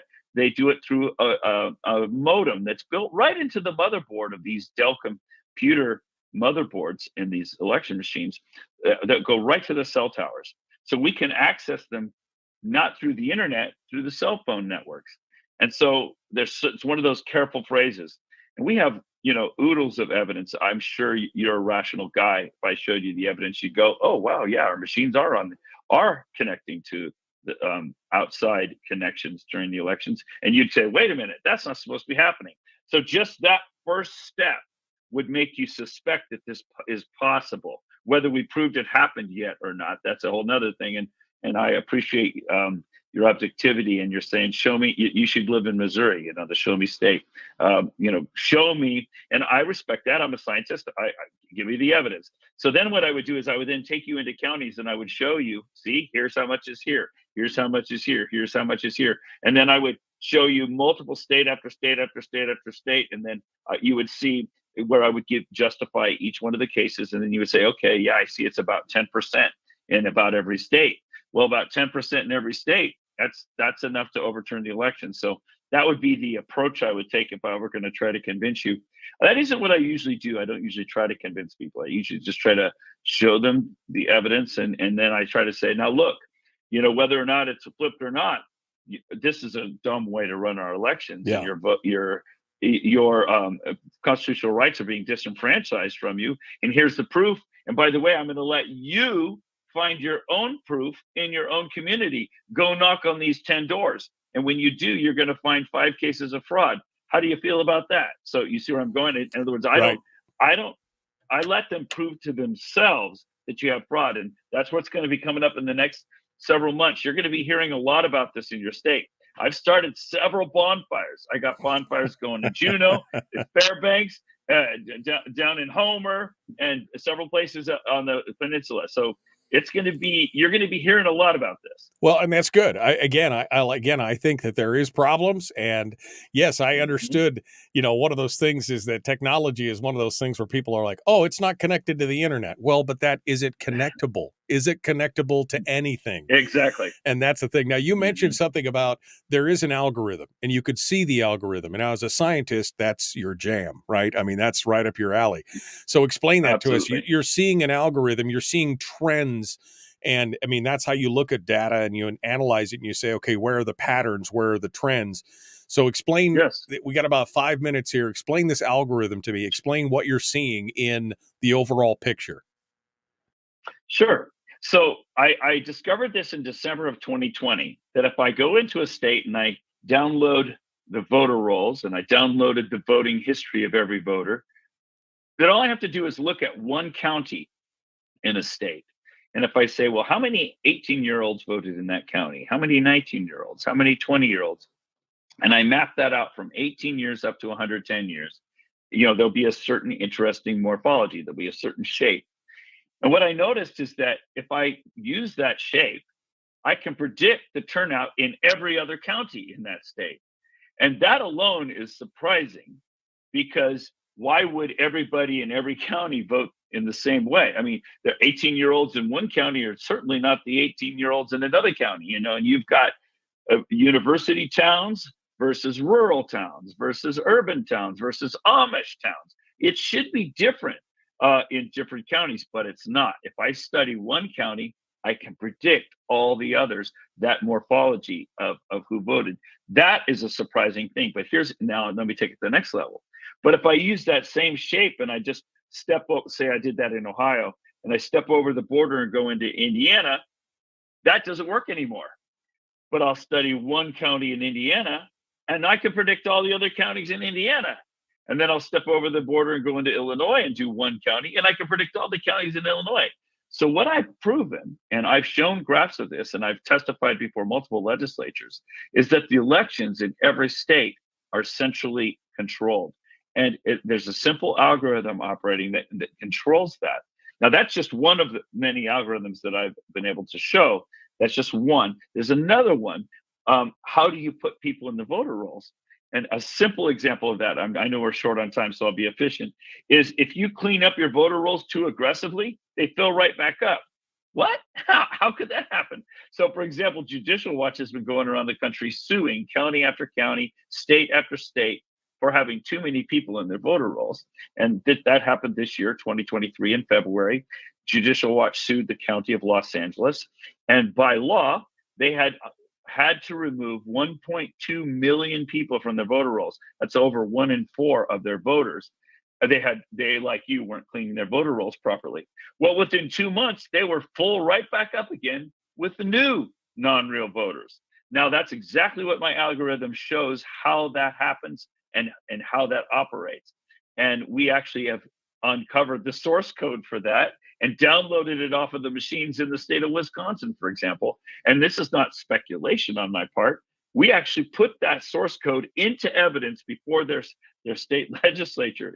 It's all there. So it's not like I'm just waving my hands out here. We have the goods. We also have forensic images. Forensic images, when you back up all the software, back up all the deleted files and the logs and everything off of a device. For Dominion machines, and people may have heard of that from Mesa County, Colorado, we actually have 6 counties around the country where we have forensic images of the machines during the elections, before, during, and after. We can show that there are algorithms operating. It's not speculation. So if you know that the machines can connect to the internet, and or at least can be connected from outside influences, and that there are algorithms functioning, whether or not there's sufficient fraud to overturn an election or not, that the potential is there. It's a problem. So then when you see when you see the massive turnouts, I mean, Biden, who campaigned from his basement for the whole time, got more votes than any other president in history. That's just not that's not a very likely outcome. And then knowing those other elements, you could at least one could convince oneself that there was a sufficient fraud to overturn the election. But as a scientist, I like quoting what Einstein said. He said, any scientist who believes his own theory ceases to be a scientist. So I don't believe anything. I just look at evidence and give you evidence. 6 p.m. tonight, Big Lake Family Restaurant. If you'd like to meet Dr. Frank and discuss it, Doctor, I'd love to have a further conversation about this sometime in the new year. I'll get back with you on that. Hold the line, please. Folks, we're out of time. Tomorrow is Firearms Friday. Jacob Sullum from Reason Magazine. We'll see you then. This, like you said, this is a red state and a blue state problem. I mean, this is a problem. And so my question becomes, objectively, as a scientist, and I'm not asking you to convince me, but objectively, this is not a one-party. This is a power problem. This is a politician versus citizen problem, not a donkey versus elephant, not a whatever.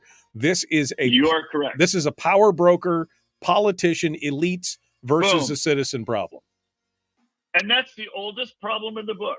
It's we the people versus central control of our lives. It's the oldest battle of government, which is why we wrote a constitution in the first place. And here we are, all ratcheted in with the government and control. And I love what you said. I might steal that one off to quote you. And Michael Dukes taught me this one, that it's 10 times harder to get back to power once it's ratcheted in at the government level. That's absolutely true. And that's what we're fighting. That's what we're up against. Your voter rolls are dirty, 108%. You're the dirtiest in the country. But there are 8 states in this situation. 8 states have more people in their voter rolls than they have people available to put in the voter rolls. And half of them are blue states and half of them are red states. It ain't a blue state problem. Right. No, and that's the thing. I think we get stuck in that dichotomy of, it's an elephant, it's a donkey, it's a whatever. We get hung up on that, and we don't realize that at the time they're all cackling into their beards, twisting their mustaches and saying more power, more power. That's what it is. I mean, this is why I'm a libertarian and not a Republican. Me too. I'm a libertarian too. Because of that same reason, is that I think that they're all in it together and they're all doing it on purpose. That's the bottom line. And that blows my mind. Dr. Frank, I appreciate you coming on. 6 p.m. tonight at the Big Lake restaurant, Big Lake Family Restaurant. This is an issue. I'd like to have you back on. We have Mike Shower on quite frequently. And we should have you guys on together to talk about voter integrity, what he was working on and what you're working on, and how we can mesh it together. I have your secret squirrel phone number now, so I'll send you a text in the new year sometime, and we'll get together again and do this again. I think you're going to want to, because like I said, I've started a bunch of bonfires in your state, and those people, and what I'm doing is I'm putting together teams of people that are not just going to be screaming bloody murder, the same claims you've been hearing. They are going to be showing actual cases of fraud. People who are dead, but you counted a ballot from them. People that live in another state, but you counted a ballot from them. People that, that'll sign an affidavit swearing they didn't vote. Like Jehovah's Witnesses, they don't vote, right? Well, if you got a bunch of Jehovah's Witnesses in your rolls that are voting, it's like you can prove that the ballots you're counting are fraudulent. And people are, I've got at least 5 teams now set up in your state in different cities, and they're going to be proving that.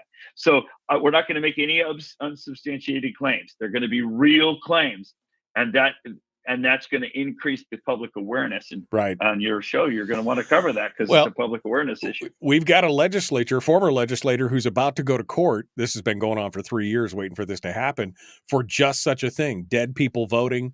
26 ballots coming from one trailer complex in Anchorage. I mean, this is a real deal. There are some real problems, and we need to address it for sure.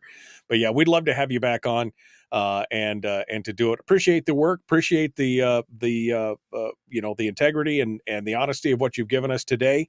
We appreciate that, and we'll give you more chance to come out and lay out more details and facts in the future, and let people decide for themselves whether it's a problem or not. I love that. Yeah. I think that's good. Yeah, absolutely. Well, Dr. Frank, Merry Christmas to you, my friend. Thank you for coming on board, and we will be doing this again in the new year. You'll be blocking my number in the future. I'll be hitting you up with so many requests. We'll see you down the road. Okay. Very good, my friend. Merry Christmas to you too. Merry Christmas. Thanks for coming on board. All right, folks, that does it for today. We are out of time. Tomorrow is Firearms Friday. We are looking forward to that. And then next week, it's all Christmas all the time. Oh, yeah. I'm ready for that. I am ready for that. All right, folks. We will see you tomorrow right here, The Michael Duke Show.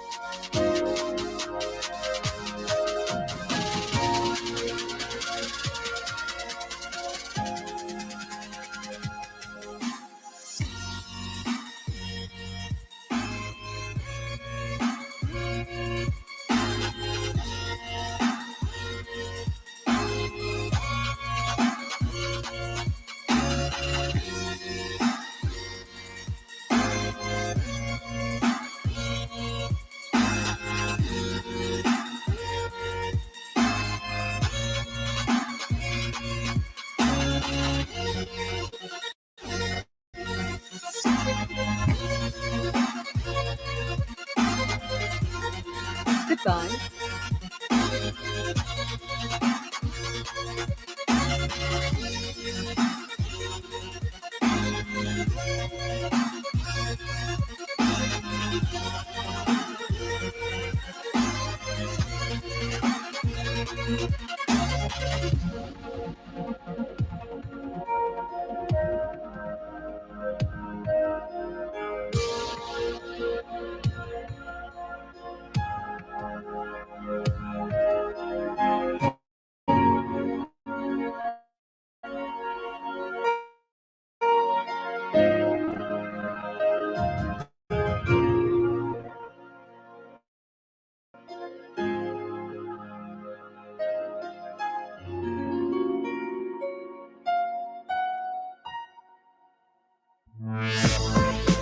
We've shed our terrestrial radio skin, and now we are slimy lizard internet people. It's the Michael Duke Show.